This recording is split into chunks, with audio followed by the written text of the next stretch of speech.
The PTSD symptoms can be completely debilitating, and that's what happened to me.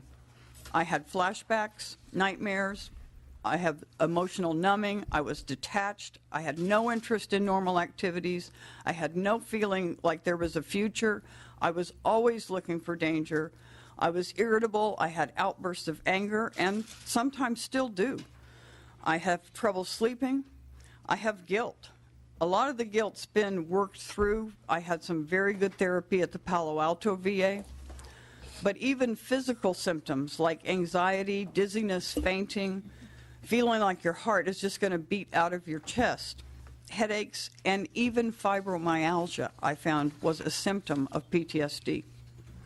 Briefly, my story: when a woman was raped very close to my front door, it caused my trauma to become full-blown PTSD. That was in 2004.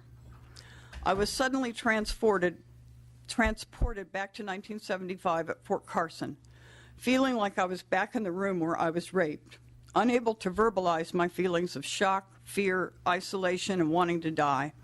I was stuck there in my home for I don't know how many months, locking and unlocking my 3 doors.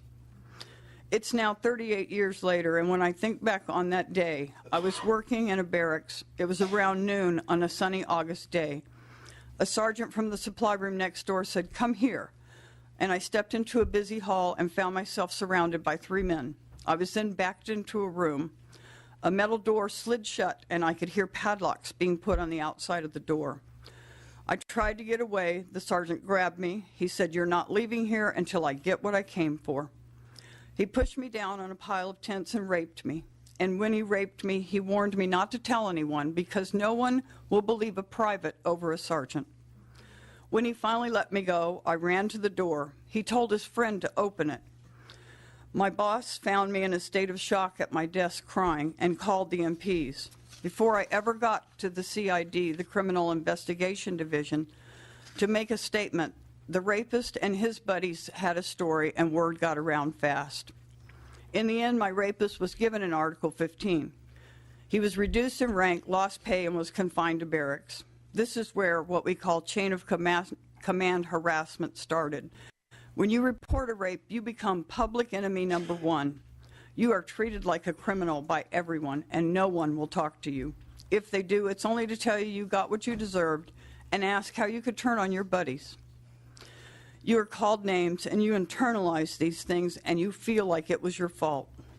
The daily sexual harassment ranged from a "hey baby" to a man hanging his penis out of the window yelling what he would like for me to do. That harassment followed me through 3 transfers. Fortunately, I had an out because at the time I became a single parent, and single parents could be discharged quickly.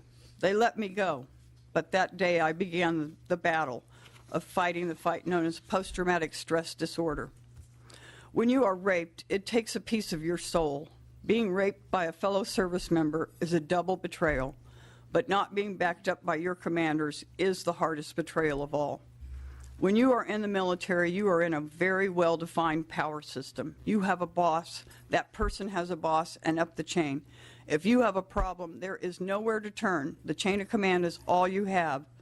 Your command has the power to take away your paycheck or the roof over your head, and by association, your family.